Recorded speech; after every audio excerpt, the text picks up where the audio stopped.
ଭାରତରେ ଚୀନର ଏଚ୍ଏମ୍ପିଭି ଭୂତାଣୁ ଗୋଟିଏ ଦିନରେ 3ଟି ମାମଲା। ଆଗକୁ କ'ଣ ହେବ ପରିସ୍ଥିତି? ତେବେ କ'ଣ ରହିଛି ସମ୍ପୂର୍ଣ୍ଣ ଅପଡେଟଟି ଆସନ୍ତୁ ଜାଣିବା। ତା ପୂର୍ବରୁ ଭଲ ପାଇବା ସ୍ୱରୂପ ଭିଡ଼ିଓଟିକୁ ଲାଇକ୍ ଆଉ ସେୟାର କରି ଚ୍ୟାନେଲଟିକୁ ସବସ୍କ୍ରାଇବ୍ କରନ୍ତୁ। ବିଶ୍ୱରେ ଆତଙ୍କ ଖେଳାଇଥିବା କୋଭିଡ୍-19 ମହାମାରୀ ପରେ ଚୀନରେ ଏଚ୍ଏମ୍ପିଭି ନାମକ ଏକ ଭୂତାଣୁ ଚିହ୍ନଟ ହୋଇଛି।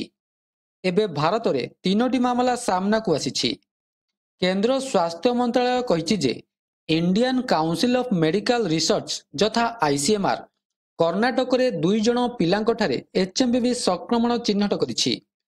ଜଣେ 3 ବର୍ଷର ନାବାଳିକା ଓ 8 ମାସର ଶିଶୁରେ ଏହି ସଂକ୍ରମଣ ଦେଖିବାକୁ ମିଳିଛି। ସରକାର ଏହି କଥାକୁ ନିଶ୍ଚିତ କରିଛନ୍ତି। ସ୍ୱାସ୍ଥ୍ୟ ଓ ପରିବାର କଲ୍ୟାଣ ମନ୍ତ୍ରାଳୟ ସୂଚନା ଦେଇଛି। Indian council of medical research ଯଥା ICMR କର୍ଣ୍ଣାଟକରେ ହ୍ୟୁମାନ୍ ମେଟୋପ୍ୟୁମୋଭାଇରସ୍ ଯଥା ଏଚ୍ଏମ୍ପିଭିର 2ଟି ମାମଲା ଚିହ୍ନଟ କରିଛି। ଉଭୟଙ୍କୁ ନିଶ୍ୱାସ ନେବାରେ ଅସୁବିଧା ହେବାରୁ ଚିହ୍ନଟ କରାଯାଇଥିଲା ଏବଂ ନିୟମିତ ପରୀକ୍ଷା କରାଯିବା ପରେ ଏହି ଭୂତାଣୁ ଦ୍ୱାରା ସଂକ୍ରମିତ ବୋଲି ଚିହ୍ନଟ କରାଯାଇଛି।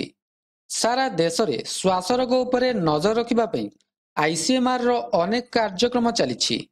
ତେବେ ଆସନ୍ତୁ ଜାଣିବା ଏଚ୍ଏମ୍ପିଭି ଭୂତାଣୁ କ'ଣ?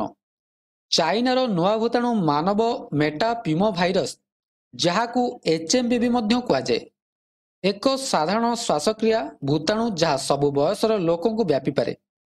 ବୟସ୍କ ଓ ଛୋଟ ପିଲାଙ୍କ ଉପରେ ଏହି ଭୂତାଣୁର ଅଧିକ ପ୍ରଭାବ ପଡ଼ିବ ବୋଲି ଆଶଙ୍କା କରାଯାଉଛି।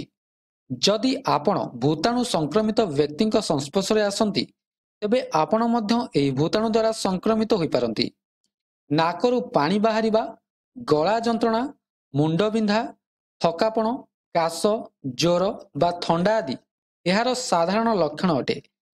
ତେବେ ଏହା ଥିଲା ସମ୍ପୂର୍ଣ୍ଣ ଅପଡେଟଟି। ଯଦି ଭିଡ଼ିଓଟି ଭଲ ଲାଗିଥାଏ ଭିଡ଼ିଓଟିକୁ ଲାଇକ୍ କରନ୍ତୁ, ସେୟାର କରନ୍ତୁ ଏବଂ ଚ୍ୟାନେଲଟିକୁ ସବସ୍କ୍ରାଇବ୍ କରିବାକୁ ଭୁଲନ୍ତୁ ନାହିଁ। ଧନ୍ୟବାଦ।